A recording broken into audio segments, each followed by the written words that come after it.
Hashem, une Torah dans l'écoute Moran, la deuxième partie, sur le lendemain de Yom Kippour, qui s'appelle une Torah qui va parler du nom de Shem Hashem. C'est-à-dire que le monde, on a l'habitude d'appeler le lendemain de Yom Kippour Shem Hashem. Comme ça, le Baal Shem Tov, il appelait le lendemain de Yom Kippour, ça s'appelle le nom d'Hachem. Alors Rabbeinu dit, Tzadik ou Muchar lasot tshuva be'ad Israël. Le Tzadik, il est obligé de faire tshuva pour le Ham Israël. Dainu kesheyotze echad chutz lashura upore kol. Quand il y en a un qui quitte les rails et qui enlève le joug, azay Tzadik Muchar lasot tshuva bishvilo. Alors le Tzadik, il est obligé de faire tshuva pour lui. Alpi mashal, d'après un exemple. Une fois, il y a deux personnes qui ont voyagé avec un cheval qui était emporté et qui était fou. Et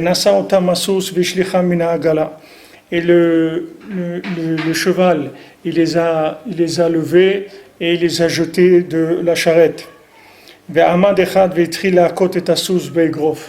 Il y en a un qui est venu et qui a commencé à donner des coups de poing au cheval.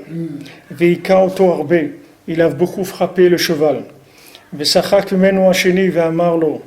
le deuxième, il a commencé à rigoler, à se moquer de lui, à lui dire Allo atamake tiadecha. Il dit qu'est-ce que tu fais? Tu te frappes ta main. En quoi tu veux que ça va aider le cheval que tu lui donnes des coups de poing? Tu dois prendre une lanière, une ceinture avec quoi on frappe les chevaux, les côtes autour pour le frapper. Il a fait comme ça. Il a pris une ceinture, il a commencé à frapper le cheval. Et le cheval, il s'est levé, il a commencé à courir de façon affolée. Et maintenant,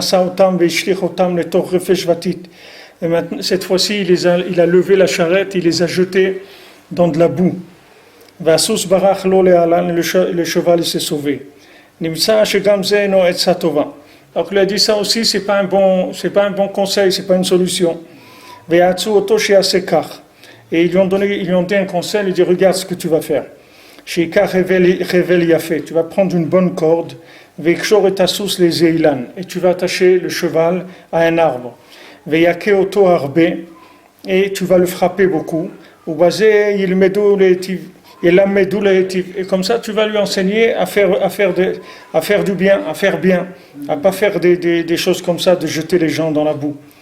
Et il a fait comme ça, il a beaucoup frappé le cheval. Il a commencé à se fatiguer. Il a vu que ça aussi c'est pas quelque chose, c'est pas un bon conseil.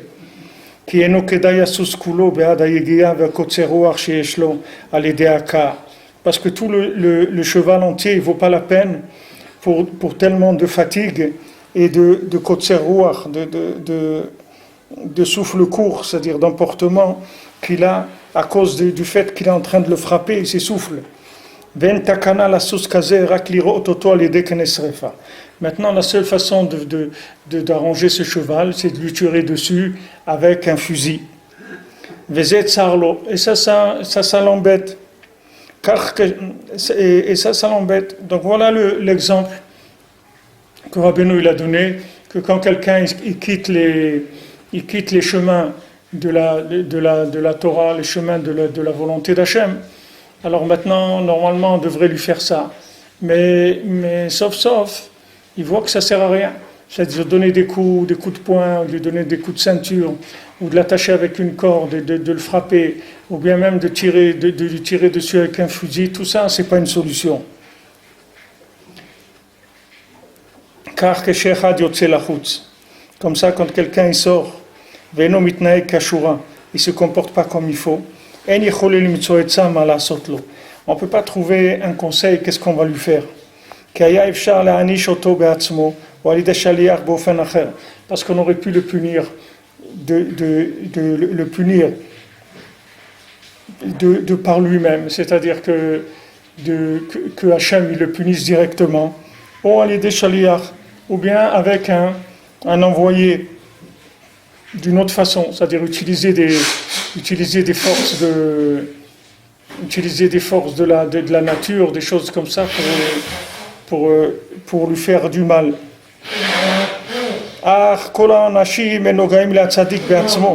Maintenant, toutes les punitions qu'on peut faire à qui que ce soit, en fin de compte, ça arrive chez le tzaddik lui-même. Comme c'est écrit pour Hachem, chez Bechol Tsaratam, l'Otsar. C'est écrit dans Ishaïa que dans tous les malheurs, c'est lui qui est malheureux. C'est Hachem. C'est pas les gens qui sont malheureux. C'est Hachem qui est malheureux que les gens ils soient malheureux. Parce que c'est une partie d'Hachem. C'est pour ça que quand ils ont un malheur, c'est à lui que c'est un malheur, si on peut dire. La même chose c'est le tzaddik. Parce que c'est écrit aussi de punir pour le tzaddik, c'est pas bien.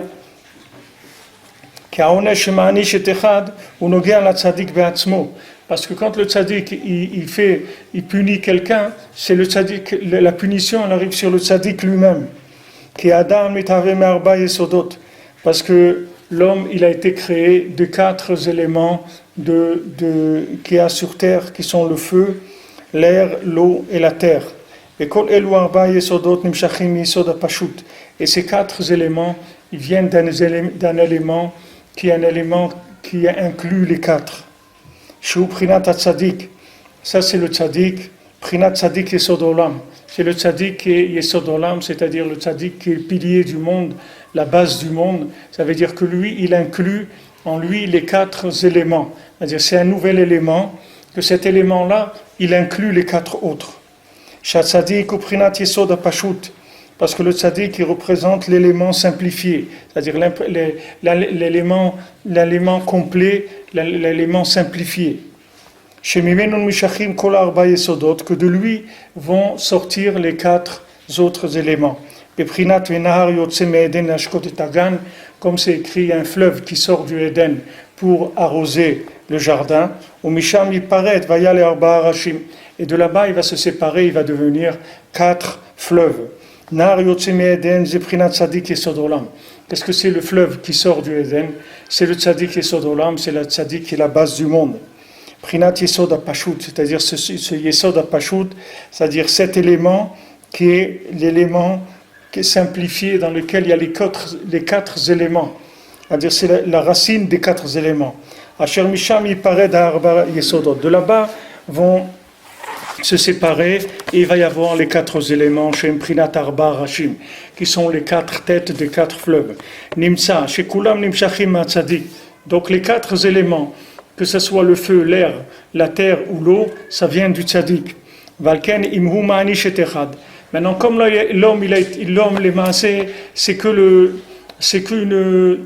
si on veut, c'est qu'une dérivée du tzaddik. Puisque le tzaddik, il se trouve dans la matière simplifiée qui vient avant les 4 éléments.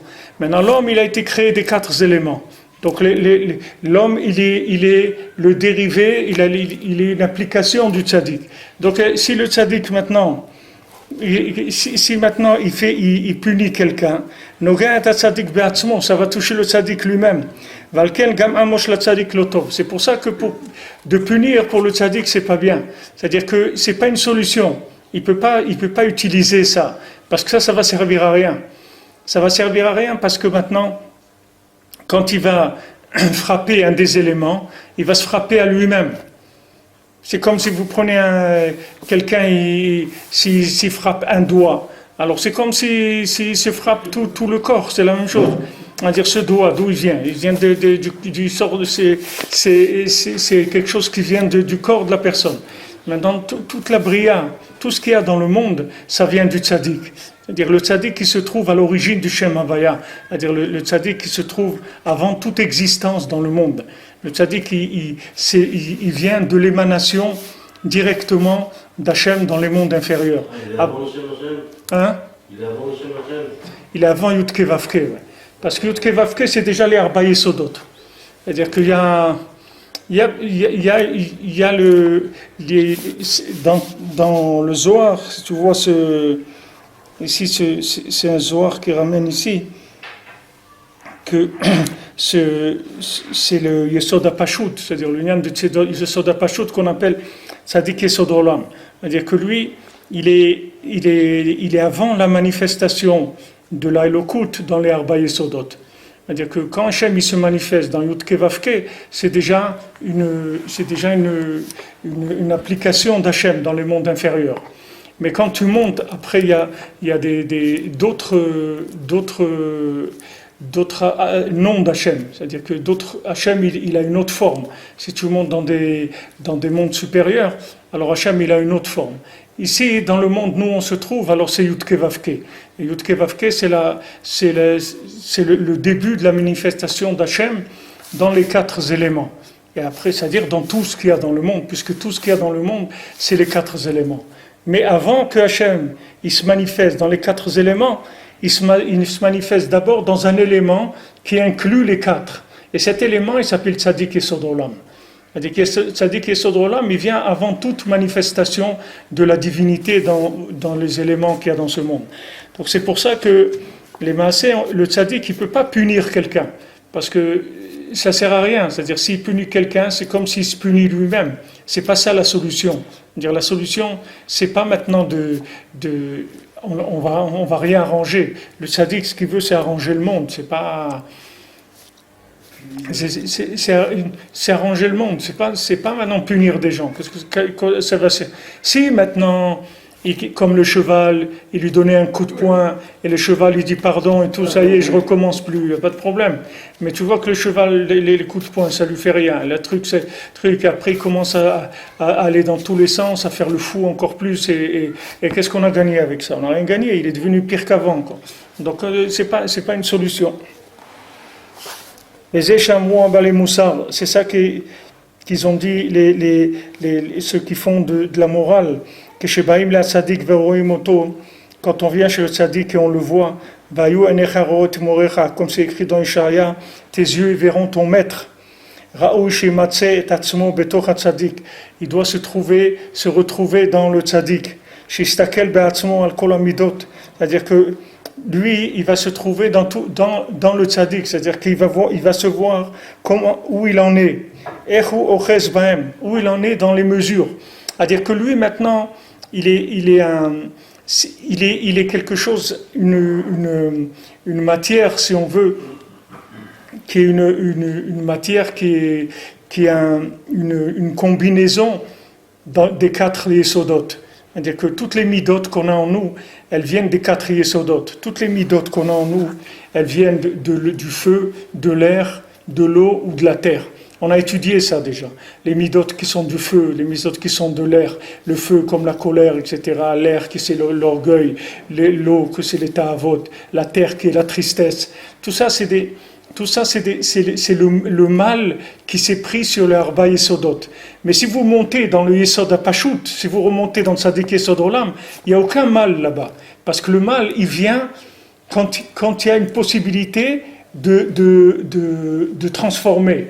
Mais quand c'est tu peux pas, il y a pas de mal. Le mal, lui, il peut venir quand il mélange l'eau avec l'air, il mélange les choses. Alors de ce mélange-là, il peut sortir le mal. C'est-à-dire que de l'air, il peut sortir de l'orgueil. Mais si vous remettez l'air dans sa racine, dans le Tzadik Yesod Olam, il ne peut pas y avoir de mal dans l'air. C'est-à-dire que l'air, il est entièrement pur, il est entièrement sain, et c'est que Hachem. Et toutes les midot, c'est comme ça. Toutes les mesures qu'on a en nous, qui sont nos midot, quand on est détraqué, quelqu'un qui est coléreux, orgueilleux, triste, et tout ça, il est complètement, c'est-à-dire c'est un monstre c'est un monstre humain. C'est-à-dire qu'il est complètement à l'envers de ce qu'il doit être normalement. C'est-à-dire qu'il représente le contraire d'un être humain. C'est-à-dire l'être humain, c'est les 4 mesures, mais en bien. Et là, lui, il a fait en mal. C'est-à-dire qu'il est mamache à l'envers complètement. Alors, la solution, c'est-à-dire qu'il dit ici, c'est quand on va voir le tzaddik. Alors, on va se trouver dans le tzaddik, mais d'un autre côté, réparé. C'est ça qui se passe quand quelqu'un vient au Man. Quelqu'un qui vient au Man, quelqu'un étudie les Sfarim de Rabbi Nachman, quelqu'un s'attache à Rabbi Nachman, qu'est-ce qu'il va trouver chez Rabbi Nachman? Il va trouver sa photo comme ils font avant et après. Vous voyez les photos qu'ils font avant et après. Vous voyez quelqu'un avant comment il était, maintenant après comment il est. Alors c'est la même chose. Tu vas voir ta photo comment tu étais avant, c'est-à-dire avant de commencer à t'abîmer, avant de commencer à rentrer dans les 4 éléments. Comment tu étais quand tu étais parfait. Alors tu vas voir le tzaddik et tu vas voir ta photo comme tu es parfait, c'est-à-dire comment elles sont tes midotes de façon parfaite. Parce que là-bas, tu vas voir exactement quel est le défaut que tu as. Le défaut que tu as, hein, tu vas le voir. Rabbeinu rencontre un maasé comme ça, il dit qu'un roi, il avait dit à tous les artistes de faire des ménorotes, des chandeliers. Et son fils aussi, il lui a dit de faire son fils aussi, qui était un grand artiste, il lui a dit de faire un chandelier. Alors ils ont fait tous des chandeliers, et après, quand ils ont fait l'exposition, le chandelier du fils, il n'était pas terrible, c'est-à-dire, il n'était même pas beau du tout. Alors le père, il lui a dit, c'est quoi ce chandelier-là que tu as fait? Et il dit, ce chandelier, il est fait des défauts des chandeliers de tous. C'est-à-dire, j'ai pris le défaut qu'il y a dans chacun, et j'ai fait avec ça un chandelier. Alors quand tu regardes mon chandelier, tu vas voir tout ce qui manque dans les autres chandeliers, c'est ça que tu vas voir. Alors des fois les gens ils viennent chez le tzaddik et ils ne comprennent pas, c'est-à-dire ils voient que ce n'est pas les meilleurs côtés d'eux-mêmes qui sortent, ils voient qu'ils sortent des choses qui sont pas tellement belles et tout. Pourquoi? Parce que maintenant il est confronté à la perfection, c'est-à-dire il vient devant la perfection. Alors c'est sûr que quand il va venir devant la perfection, il va y avoir tous les défauts, ils vont sortir. Alors que quand maintenant, la plupart du temps, comme dans le royaume des aveugles, les borgnes sont rois, comme ils fonctionnent qu'avec des borgnes et des aveugles, alors c'est sûr que là-bas, il n'a pas de problème. Parce qu'il est peut-être un peu moins coléreux que les autres, ou il est peut-être un peu moins orgueilleux, ou peut-être un peu moins paresseux. Et chacun il a ses petits avantages personnels. Des fois, ça vient des parents, c'est même pas lui, c'est qu'il a été conçu comme ça. Il y a des gens que c'est leurs parents, ils les ont conçus, ils sont nés, que c'est des gens qui se mettent pas en colère, c'est tout. Mais c'est pas parce qu'ils ont fait quelque chose, ils ont rien fait. Ils sont comme ça. Alors c'est sûr que si quelqu'un il se met pas en colère, alors il va voir des gens qui se mettent en colère, il va dire mais ces gens-là ils valent rien du tout. Ils se mettent en colère, moi je me mets pas au Hachem, je me mets jamais en colère, etc. Donc lui il va croire qu'il est bien, mais il sait pas tous les autres problèmes qu'il a. Et même dans ce problème-là, il sait pas s'il a une épreuve dans sa vie qui est un peu plus forte que les épreuves d'habitude. Il peut avoir une colère terrible qu'il ne savait même pas qu'elle existait en lui. Il y a des gens, ils ne sont jamais mis en colère dans leur vie. Et un jour, ils ont tué quelqu'un, mais ils ne sont jamais mis en colère dans leur vie. Parce qu'un jour, ils sont arrivés à une situation qui les a tellement retournés que leur colère, elle a été jusqu'au crime, Hachem Ishmo. Alors que c'est des gens très gentils d'habitude, il n'y avait pas de problème. Mais seulement, leur colère, elle commence à se déclencher après une certaine pression. Et quand elle arrive à cette pression, alors ça devient des gens extrêmement dangereux. Et pourtant, d'habitude, ils sont gentils parce qu'il n'y a rien qui les met en colère, des bêtises. C'est pas s'il va dans un café, il demande un café au lait, on lui sert un café noir, il ne se met pas en colère, ça ne le dérange pas. Et il y a d'autres, ils vont faire un scandale. Il y a d'autres qui disent, quoi, mais je vous demande des trucs. Mais par contre, cette personne-là, elle fera un scandale, mais jamais elle va frapper quelqu'un. Jamais, attendez ce qu'il y a, il ne va rien dire pour le café, mais pour d'autres choses, il peut tuer quelqu'un pour un autre problème. Donc même, Rabbeinu il dit que même dans les ta'avot, même quand quelqu'un est dans les midot, quelqu'un il ne sait pas béhémet dans ses midot où il en est. Parce que c'est comme les trains. Il y avait les panneaux avant, ils disaient attention, un train peut en cacher un autre. C'est-à-dire que des fois tu vois un train, alors tu fais attention, tu traverses pas. Mais tu sais pas que des fois il y a un autre train derrière celui-là, qui mamache derrière. Et Chas v'Shalom, quelqu'un traverse, il a l'autre train qui est derrière celui-là. Maintenant, des fois, une personne, elle croit qu'elle n'a pas un problème parce qu'elle n'a jamais vécu une situation qui a donné l'occasion à ce problème de sortir. Il y a des gens, ils se marient et tout, ils n'ont pas de problème. Ils sont très gentils, ils sont très patients, ils ont toutes les... Pour Hachem, ça se passe très très bien. Il n'y a aucun problème. Pourquoi ? Parce que pour l'instant, c'est du cinéma, c'est tout, il n'y a rien. On n'est pas rentré dans les affaires sérieuses. Mais quand on va rentrer dans les affaires sérieuses, ça devient autre chose complètement. Vous voyez, vous allez voir des réactions que même la personne elle-même, elle ne va pas comprendre. Elle va dire, je ne sais pas ce qui m'arrive. Il y a beaucoup de gens qui vous disent ça. Je ne sais pas ce qui m'a pris. Je sais pas c'est pas moi ça. Mais non, ça c'est lui. C'est l'autre d'avant que c'était pas lui. C'est-à-dire l'autre, maintenant il a touché des couches plus profondes de sa personnalité. C'est tout. Alors ça sort. Ou des associés par exemple. Vous êtes associés dans un business, ça se passe très bien, chacun il est avec l'autre, il dit allez viens, si tu veux prendre 3 jours de congé, il n'y a pas de problème, je suis là, ils sont très sympas et tout, parce qu'ils ne gagnent pas d'argent. Quand ils commencent à gagner de l'argent, vous voyez que ça commence des histoires. Pourquoi ? Parce que c'est des histoires qui sortent à partir des gains. C'est-à-dire que c'est ça qui va déclencher la jalousie, les trucs. Mais tout ça, quand il n'y a rien, c'est normal que les gens ne soient pas jaloux, il n'y a pas de problème. De quoi il va être jaloux ? Il n'y a rien du tout. Pour l'instant, ils travaillent, c'est tout. Ils ont mis un peu d'argent chacun et ils travaillent.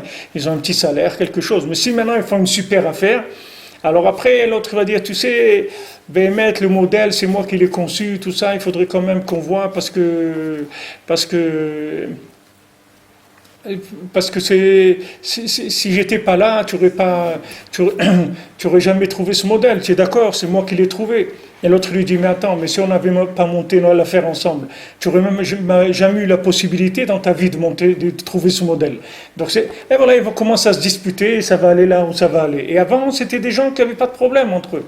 Tous les gens, c'est comme ça. Tous les individus, il n'y a personne, comme c'est écrit, En Adam She'en Lo Sha'a. Il n'y a personne qui n'a pas son heure dans ce monde. C'est-à-dire, vous allez voir des gens, ils sont parfaits dans une certaine condition. Vous les changez de condition, ils vont se métamorphoser complètement. C'est pas qu'ils vont changer, c'est que c'est ça leur nature. Seulement, il n'y a pas eu d'occasion pour révéler cette nature-là. Alors, quand maintenant quelqu'un vient chez le tzaddik, il lui fait sortir des choses qui sont enfouies au fond de sa personnalité et que lui, il n'est même pas au courant de ça. Et il va voir des choses qui vont sortir de lui et lui-même, il va être étonné, il ne va pas comprendre ce qui se passe. Parce que maintenant, il est confronté à la perfection, c'est-à-dire qu'il va il va être confronté à l'image parfaite de lui-même. Et ça va le remettre en question complètement. Quand quelqu'un il va voir qui il est, Béhémet, alors parce que c'est pas les autres. Vous trouvez une grande neshama, une grande âme dans une génération de gens qui sont beaucoup plus bas que vous. Mais ça vient pas de vous. Ça vient que maintenant vous êtes né déjà avec une neshama qui vient d'un monde qui est supérieur, qui a déjà reçu des réparations. Et cette âme-là, elle va dominer les autres parce que elle est déjà forte. Mais cette personne-là, on ne va pas la juger d'après ce qu'elle fait, on va la juger d'après ce qu'elle est, pas d'après ce qu'elle fait. Maintenant, quand quelqu'un va voir qui il est normalement, et qu'est-ce qu'il a comme rentabilité par rapport à ce qu'il est, il va avoir honte de lui-même. Il va dire quoi ? Avec toute l'énergie que j'ai, c'est ça que j'ai fait. Parce que lui, il regarde autour de lui, il fait à peu près la moyenne autour de lui. Il regarde la moyenne et il se contente de ça. Mais il ne faut pas se contenter de la moyenne. Il faut aller au bout de soi-même. Mais ça, jamais vous pouvez savoir qui vous êtes si vous ne vous rapprochez pas du tzaddik Yesod Olam. Parce qu'il n'y a personne qui va vous donner l'étalon parfait. Vous allez trouver des gens qui peuvent être très hauts, mais c'est des gens qui ont travaillé sur les 4 éléments, c'est tout. C'est eux, ils ont les 4 éléments, mais plus raffinés, c'est tout.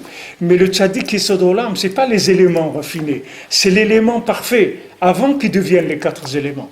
Tous les autres tzaddikim, à part le tzaddik Yesod Olam, que les gens ils disent, ouais, mais Abraham Avinu, les gens m'ont demandé à Rosh Hashanah, mais comment vous pouvez dire qu'il n'y a que 5 tzaddikim de Yesod Olam, mais les autres, tous les tzaddikim, les tzaddikim, si quelqu'un il répare les 4 éléments, il s'appelle un tzaddik. Si quelqu'un il est arrivé à prendre le bien des 4 éléments, il s'appelle un tzaddik, mais ce n'est pas tzaddik Yesod Olam. Tzaddik Yesod Olam, c'est une autre dimension complètement. C'est une fusion des 4 éléments. C'est-à-dire c'est ces 4 éléments fusionnés avant qu'ils deviennent les 4 éléments. Ce n'est pas une dimension qu'on trouve tous les jours. C'est des choses qui sont exceptionnelles.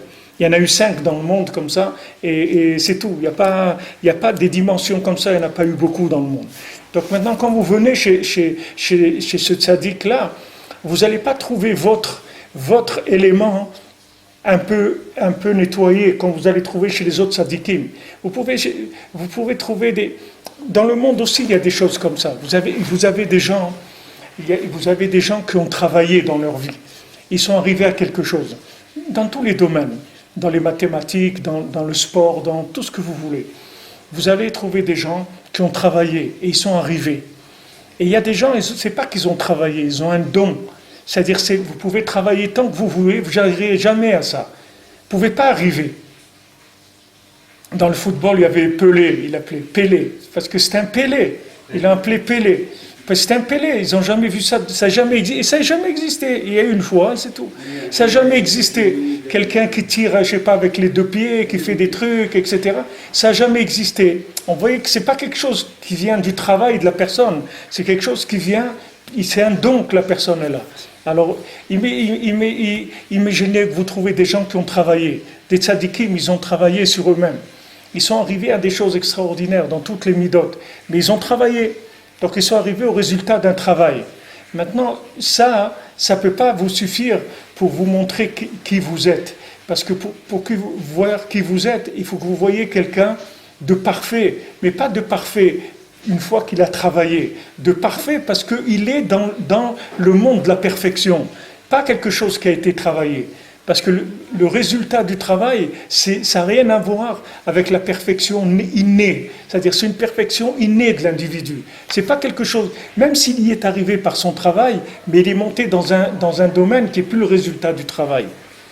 Donc, quand vous voyez cette perfection, vous voyez quelque chose qui va vous donner, mamache, les talons de la vérité. Et vous allez tout de suite vous remettre en place par rapport à ça. Vous allez trouver tout de suite où vous en êtes par rapport à ça. Si vous cherchez la vérité, c'est ça ce qui se passe, ce qu'il dit ici. Il dit que normalement il faut qu'il ressente, qu'il voit où j'en suis dans les midot. Qui vient des 4 éléments, qui viennent du tzaddik, que lui, il est l'élément simple et parfait. Et c'est ça qui a écrit, tes yeux, ils voient ton maître. C'est les mêmes lettres, c'est-à-dire si vous prenez les premières lettres de Enecha, Ro'o et Morecha, c'est-à-dire Ain, Resh, Aleph même, c'est les mêmes lettres que Esh, Aleph, Ruach, Resh, Maim, Mem et Afar, Ain. Shehem Arba Yesodot. C'est-à-dire c'est ça que Enecha, Ro'o et Morecha. Ça veut dire tes yeux, ils vont voir ton maître. Ça veut dire tes yeux, ils vont voir les 4 éléments. Comment ils sont quand ils sont parfaits. Viens voir un être parfait.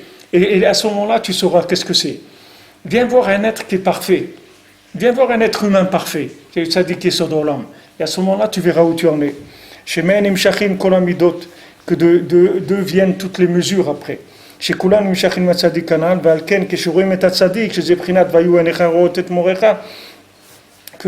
quand tes yeux ils vont voir ton maître, donc maintenant il va voir où il en est dans toutes les midot. Quelle est la chose qui fait qu'il voit ses défauts Ouais. lorsqu'il s'approche du tzaddik? Ouais. Quelle est la chose? Si tu Quand j'étais au Talmud Torah, je me souviens, j'étais tout plaisir qu'on voyait le Rav, on avait peur. Ouais. Tout de suite, on avait une crainte comme ça. Ouais, c'est-à-dire que normalement. Tout de suite, on avait honte. Moi, j'avais honte tout de suite. Dès que je voyais le rabbin, j'avais honte. 10-12 ans au Talmud Torah. Ouais, quand on je est. sais que ma vie, elle n'était pas comme la vie qui... C'est plutôt, normalement, c'est un instinct que tout le monde a, c'est-à-dire par rapport à ses parents, par rapport à ses maîtres, normalement chacun il a cette. Les gens aujourd'hui, ils n'ont pas honte, ils arrivent devant un tzaddik, ils n'ont pas honte, ils parlent comme ils veulent, ils parlent comme ils ont l'habitude. Mais il dit ici, parce que c'est quelque chose qu'il faut chercher et il faut ressentir aussi. Il y a des gens, ils ne cherchent rien du tout, ils sont là, ils ne cherchent pas à voir. Si tu ne cherches pas à voir, tu ne vas rien voir du tout. Mais si tu vas parce que tu veux progresser, tu cherches à avancer, alors tu vas voir exactement sur quel point il faut que tu travailles, parce que tu vas voir là où tu as les plus grandes lacunes. Tu vas voir où elles sont les plus grandes lacunes. Donc là, il va voir en lui-même où il en est. Et c'est ça que les gens ils appellent le lendemain de Yom Kippour le nom d'Hachem. כאחר יום הכיפורים אז נתגלה בחינת שם השם. Parce que le lendemain de Yom Kippour, il y a une révélation du nom d'Hachem. C'est pour ça que le lendemain de Yom Kippour, et tout de suite, on a reçu l'ordre de commencer à garder Shabbat, comme c'est écrit dans Shemot. כי למחרת יום הכיפורים נתרצה השם יתברך לישראל והזהירם על מלאכת המשכן. Le lendemain de Yom Kippour, Akadosh Baruch Hu, il a pardonné en Israël pour le veau d'or et il leur a dit maintenant vous allez construire le Mishkan, vous allez construire le tabernacle. Vazai kilam Moshe vizhiram al Shabbat. Et à ce moment-là, Moshe les a réunis et il les a mis en garde sur le Shabbat. Kedei shelo yitru lomar shel mechet hamishkan docha Shabbat. Pour pas qu'ils pensent que le travail du Mishkan, ça peut repousser le Shabbat. Comme Hachem, il a dit, vous allez construire le Mishkan, alors on peut se dire, même Shabbat, on a le droit de construire le Mishkan. Mais Moshe Rabbeinu les a mis en garde. Nimtza, shetekef le'macharat Yom Kippourin huzaru al Shabbat. Donc tout de suite, le lendemain de Yom Kippour, on a été mis en garde sur le Shabbat. Ve Shabbat shema de Kutsha Beruchu. Et Shabbat, c'est le nom d'Hachem, qui az Achar Yom Kippourim, Nidgala Prinat Shem Hashem. Parce qu'après Yom Kippour, il y a une révélation du nom d'Hachem. Ki kishema'anishim et echad, okrim oto mishoresh chiyuto. Parce que quand on punit quelqu'un, on l'arrache de la racine de sa vitalité. C'est ça, punir quelqu'un. Ki afilu she'ar onashim nikreim prinat mita. Parce que même les autres onashim, même les autres punitions, c'est pas que la condamnation à mort. Même les autres punitions, c'est une prina de mort. C'est-à-dire, on enlève la vitalité de la personne.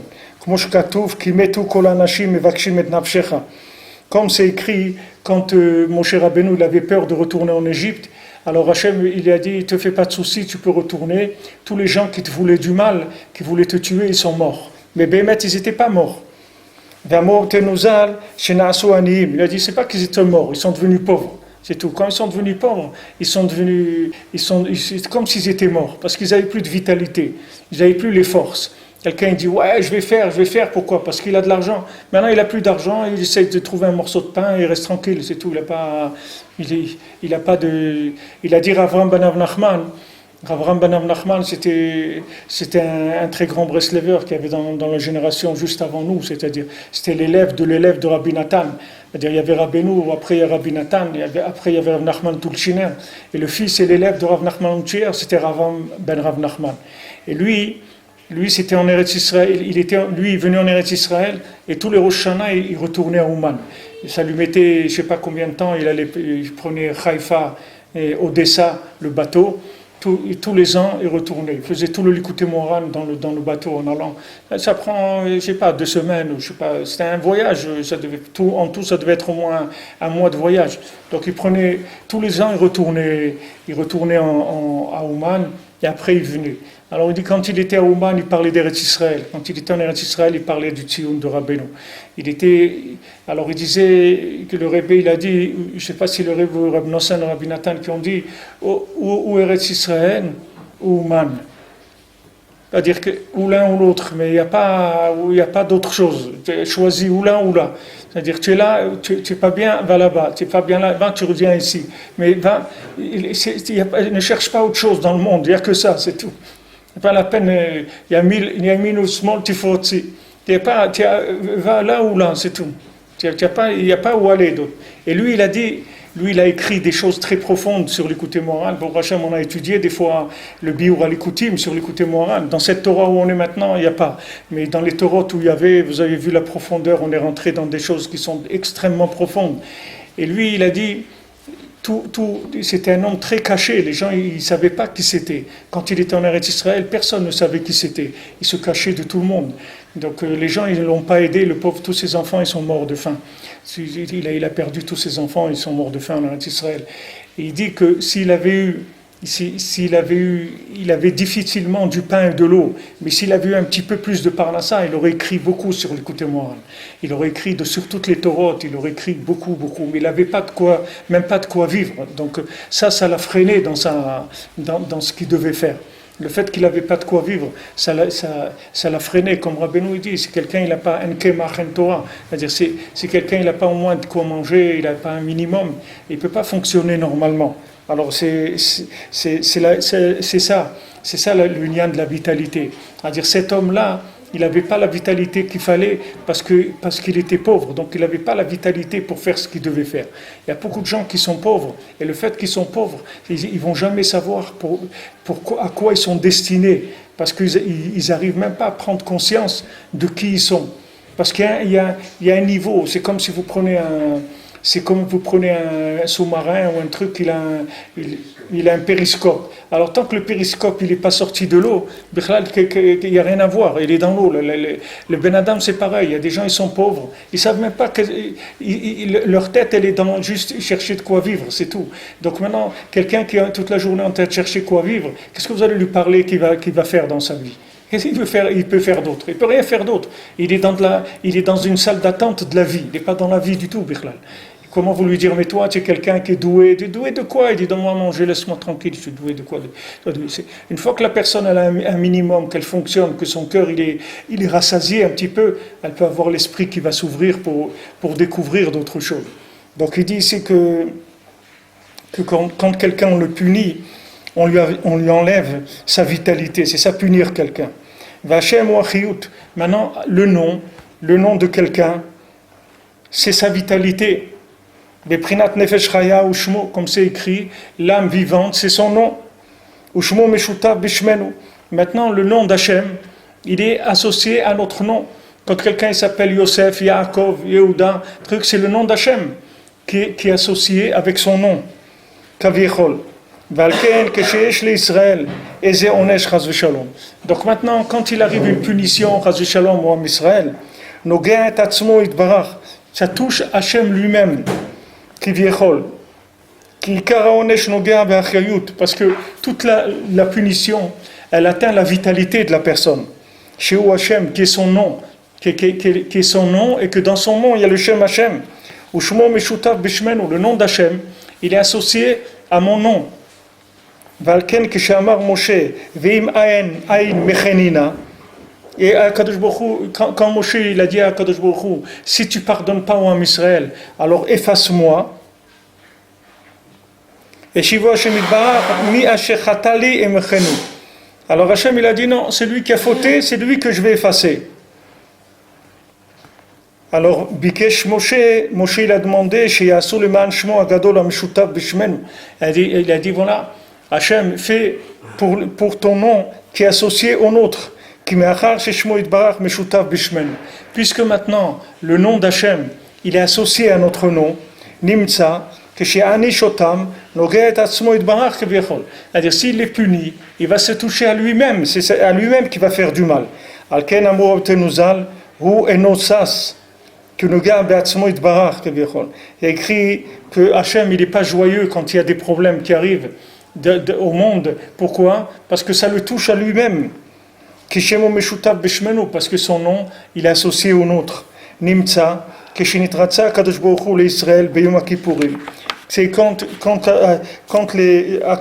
Hu il a pardonné à Israël Yom Kippour. Va'amar salarti kidvarecha. Et qu'il a dit, j'ai pardonné comme tes paroles.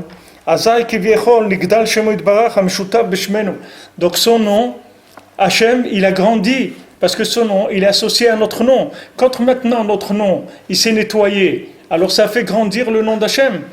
Comme quelqu'un, il a un enfant. Maintenant, si cet enfant-là, il fait des bêtises, le nom des parents, il baisse. Si cet enfant, il fait des choses bien, le nom des parents, il monte. Donc maintenant, nous, on a fait des fautes. Ça a baissé le nom d'Hachem, proportionnellement à combien il est investi en nous, en chacun. Donc, son nom, il baisse. Maintenant qu'il nous pardonne. Hein? C'est pour ça qu'après Yom Kippour, on parle de ça. Voilà. Après Yom Kippour, qu'est-ce qui s'est passé? Du fait que Hachem il a dit Salarti Kidvarecha, j'ai pardonné selon tes paroles. Ça veut dire tu m'as convaincu. C'est vrai que même ces idiots-là, qu'est-ce que j'ai à faire de eux? Qu'est-ce que je vais les punir? Je vais me punir moi-même. Donc je pardonne la faute qu'il a faite. Et ça va faire grandir mon nom. Puisque la partie de moi qui est associée à lui, elle va se libérer. Puisque maintenant je vais lui pardonner la faute. Donc du moment où Hachem, il a pardonné à Yom Kippour, ça a entraîné qu'il empêche le problème du mauvais nom qu'on s'est fait, nous, en fautant, d'avoir une répercussion sur lui-même. Donc il se libère lui-même. C'est pour ça que tout de suite après Yom Kippour, on a reçu l'ordre de garder Shabbat. Qui Shabbat, Shema de Kutsha Beruch Kanal. Parce que Shabbat, c'est le nom d'Hachem. C'est-à-dire que maintenant, si Hachem, il ne nous avait pas pardonné les fautes, il n'aurait pas pu nous donner le Shabbat. Parce que le Shabbat, c'est son nom. Donc maintenant, pour nous donner le Shabbat, il faut que son nom, il soit à un degré. Et pour que son nom il soit à un degré, il est obligé de nous blanchir de nos fautes. Parce que s'il ne nous blanchit pas de nos fautes, lui, il va avoir un problème. C'est-à-dire que lui, il ne pourra pas se révéler dans le monde sous forme de Shabbat, puisque Shabbat, c'est son vrai nom. Donc maintenant, comment on va le révéler sous son vrai nom? On ne peut pas. Puisque maintenant, chacun, s'il a fauté, il a tiré le nom d'Hachem vers l'obscurité. Donc le nom d'Hachem, il ne peut pas arriver à se révéler.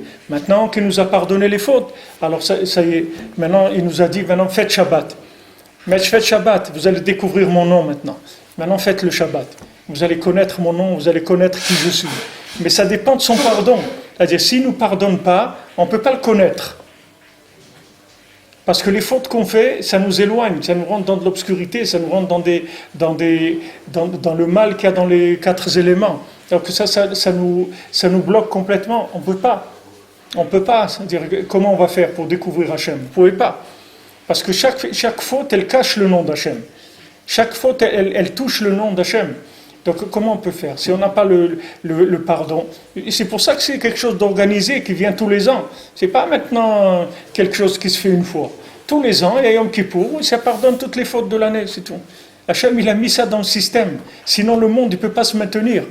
Parce que maintenant, du moment où quelqu'un il a fauté dans une année, qu'est-ce qu'il va faire la deuxième année? Il va fauter encore plus.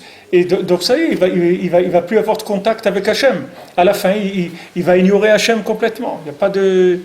C'est-à-dire que s'il n'y avait pas une intervention comme ça, comme il dit avant, que maintenant quand Hachem il nous a sortis d'Égypte, alors il nous a automatiquement pardonné toutes nos fautes.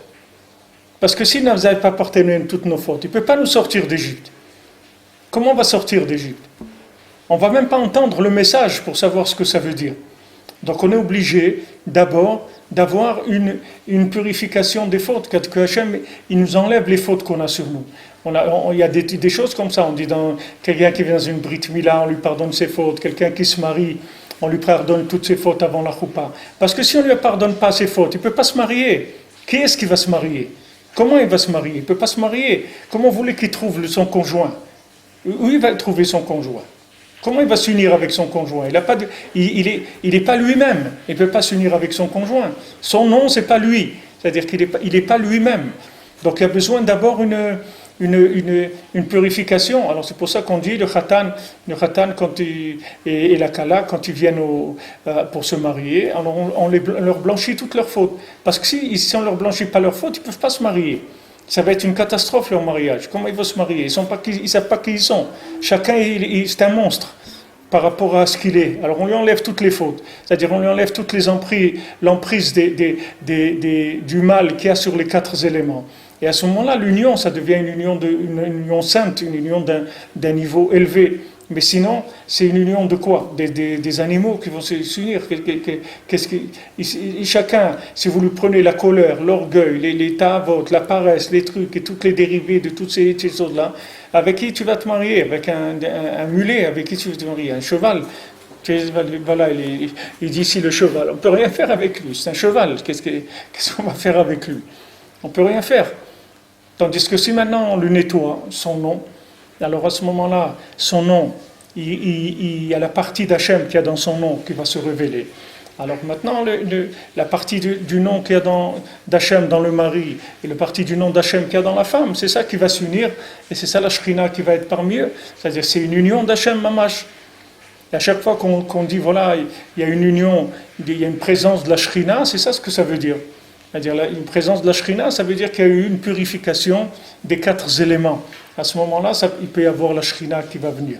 Alors ça aussi, ça aussi vous comprenez pourquoi il y a 4 jours entre Yom Kippour et Sukkot. Parce que c'est ces 4 jours de ces 4 éléments-là. C'est-à-dire que maintenant pendant ces 4 jours-là, c'est les 4 jours où on va profiter de ces 4 éléments nettoyés, puisqu'on les a nettoyés à Yom Kippour.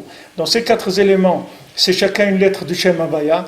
Pendant ces 4 jours, on va vivre avec ces 4 éléments. D'ailleurs, vous sentez après Yom Kippour que vous sentez quelque chose de nouveau en vous. C'est-à-dire, il y a quelque chose, une purification, il y a quelque chose la personne, elle s'élève. On se sent mieux physiquement ce matin. Ouais, tout, on se sent beaucoup mieux, parce que c'est mamache un nettoyage.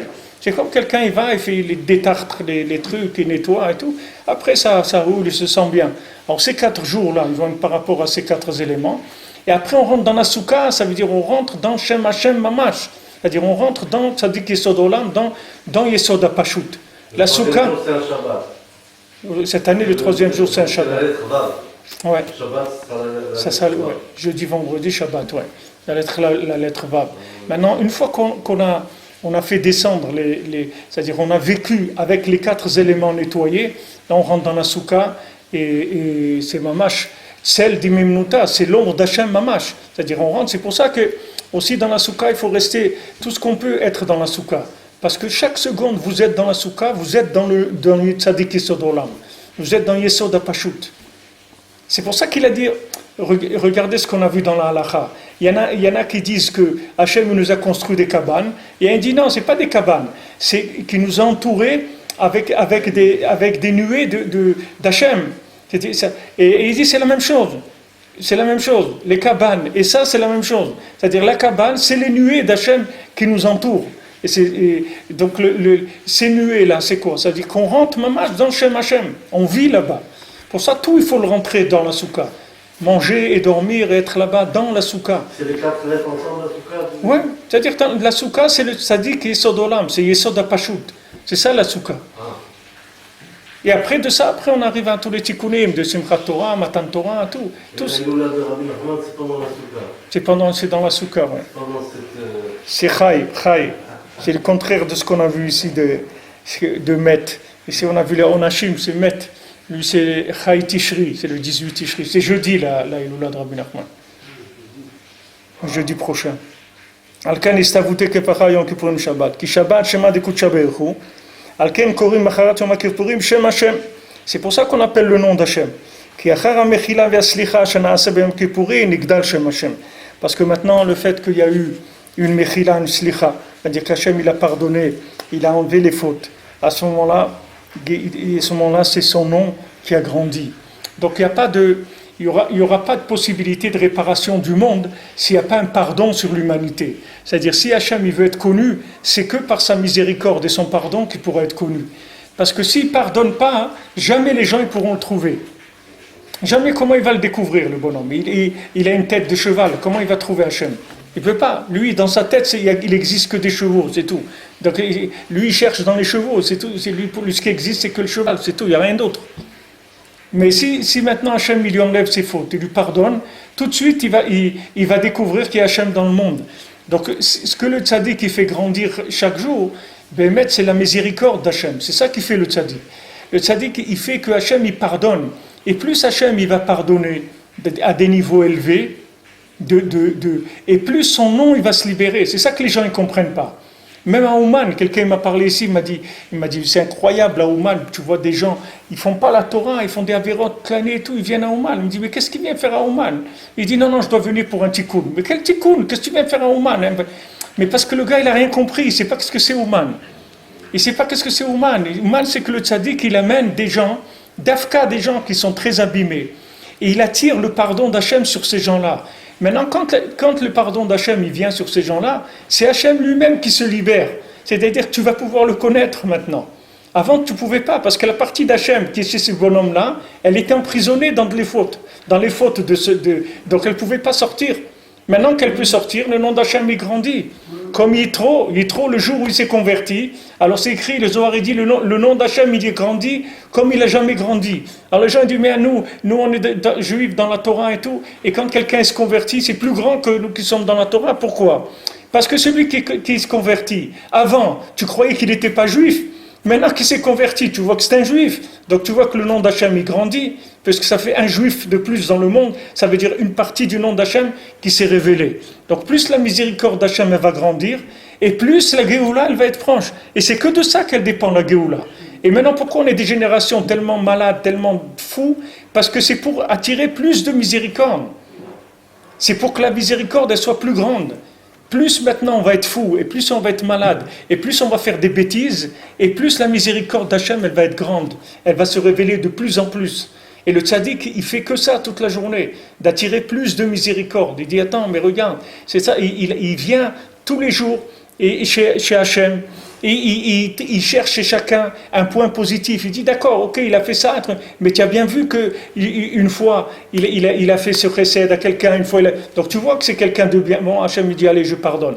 Et quand Hachem, il va pardonner toutes les fautes, son nom, tu vas le voir, il va s'écrire partout. Le nom d'Hachem, il va être écrit partout. Parce que les gens, ils vont se libérer des choses qui les emprisonnent. Chacun, il cherche Hachem. Il n'y a que ça dans le monde à chercher. Vous croyez que les gens, ils cherchent de l'argent? Les gens, ils cherchent Hachem. Maintenant, ces choses-là qu'ils cherchent, c'est parce qu'ils ont été attrapés, emprisonnés. Leur cerveau, il a été pris par les Arba Yesodot, par les 4 éléments. Ils sont déformés, les gens. Donc, la déformation, elle a fait qu'ils ont été chercher des bêtises. Mais quand vous allez les libérer de ce qui les déforme, automatiquement, ils vont trouver Hachem. Ça y est, ils vont se libérer. Ils vont dire, mais il n'y a que Hachem. Même Paro, vous voyez, avec tout ça et tout, après il rentre dans l'eau et il dit, En Kamocha, il n'y a pas comme Hachem dans le monde. Il n'y a pas comme Hachem dans le monde. Il n'y a pas. Même lui, il a vu à la fin, il a vu qu'il n'y a pas comme Hachem dans le monde. Parce que il n'y a rien d'autre dans ce monde. Tout ce que les gens ils cherchent, que ce n'est pas Hachem, c'est que parce qu'ils ont des défauts dans les midot. C'est-à-dire que leurs midot, elles sont déformées. Donc ils sont attirés par des bêtises, parce qu'ils sont déformés. Mais si Hachem il leur pardonne, il les libère de ces fautes qui les emprisonnent, ils vont trouver Hachem tout de suite. Et Hachem il va se révéler. Donc c'est de ça que dépend. C'est pour ça qu'il dit ça ne sert à rien de les frapper. Ben, qu'est-ce que tu vas gagner? Tu vas te frapper toi-même. Et après, qu'est-ce que reste? Ça veut dire que tu vas te frapper toi-même. Ça veut dire que maintenant, si maintenant tu le punis, ça veut dire que ton nom à toi, tu vas le faire descendre encore plus dans la stara, qui va être encore plus caché. Donc qu'est-ce que tu as gagné? C'est toi qui as perdu. Si vous avez ouvert une succursale quelque part, le type il ne travaille pas bien, maintenant vous êtes obligé d'entretenir la succursale, parce que sinon il va vous salir le nom. Même si c'est un idiot qui est là-bas, mais il perd de l'argent tous les mois, vous êtes obligé de payer. Parce que si jamais d'abord parce que vous êtes obligé d'avoir une succursale là-bas, sinon ça veut dire que votre boîte elle vaut rien, comme dans les trucs, les aéroports ou je sais pas quoi. Celui qui n'a pas un magasin, ça veut dire que son truc il vaut rien. Et maintenant, même s'il perd de l'argent, il est obligé de payer tous les mois. Parce que son nom, il ne faut pas qu'il se salisse. Il faut qu'il soit. Ben, Kaviachol Hachem, c'est la même chose. Hachem, il nous pardonne pour lui. C'est pour ça qu'on dit Aseleman Shemecha. On dit fais pour ton nom. Fais pour les man kvod Shemecha, pour l'honneur de ton nom, pas pour nous. Ben, nous, on est associés, tu peux rien faire. Tu peux pas dénier cette association. Tu peux pas dire non. Il dit voilà, il y a Abraham, Yitzhak et Yaakov. Tu t'es engagé avec eux. On a la tête qu'on a, mais on est les enfants d'Abraham, Yitzhak et Yaakov. Donc tu es obligé de faire quelque chose avec nous. Il faut trouver un arrangement. Sinon, ça marche pas. Donc, c'est ça qui amène la Géoula, c'est-à-dire le nom d'Hachem qui va être connu, c'est grâce au pardon. Et justement, on m'a dit qu'il y avait le grand philosophe français Bernard-Henri Lévy, oui. que tout le monde, il était là. Oui. Je dis, mais c'est comme Mitron, alors tout ce qui va suivre derrière lui, le philosophe soi-disant, à la mode, etc. Oui.